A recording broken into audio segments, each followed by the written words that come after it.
اب آ جائیں تو جناب 2018 پہ الیکشن ہوتے ہیں, ٹھیک ہے, اور الیکشن کے بعد پی ٹی آئی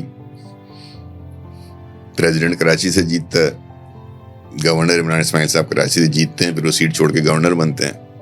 14 سیٹیں پی ٹی آئی کو ملتی ہیں, 4 ایم کیو ایم کو ملتی ہیں, 4 ہی ملی تھیں, 4 تو 18 سیٹیں فیڈرل گورنمنٹ کولیشن کے پاس. عمران خان کراچی سے جیتتے ہیں گلشن سے, پھر پرائم منسٹر بنتے ہیں, پھر وہ سیٹ چھوڑتے ہیں. 4 ان کے وفاقی وزیر تھے, 2 پی ٹی آئی کے علی زیدی اور فیصل آوڈا کراچی سے, 2 ایم کیو ایم کے تھے,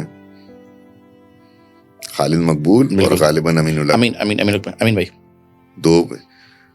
تو 4 فیڈرل منسٹر, جس میں 2 ایم کیو ایم کے. میئر آپ کا بیٹھا ہوا ہے, وسیم اختر صاحب بیٹھے ہوئے آ گئے ہیں وہ. میئر بیٹھا ہوا ہے, گورنر کراچی کا, پریزیڈنٹ کراچی کا, 4 فیڈرل منسٹرز کراچی کے, 18 ایم این ایز کولیشن کے کراچی کے, اس کے نیچے ایم پی ایز بھی لگا لیں. پھر آپ کا اللہ بھلا کرے پرائم منسٹر وہاں بیٹھا ہوا ہے جو کراچی سے سیٹ جیتا ہوا ہے, تو بیسکلی کراچی کا کہہ سکتے ہیں. کیا لے کر آئی ان کے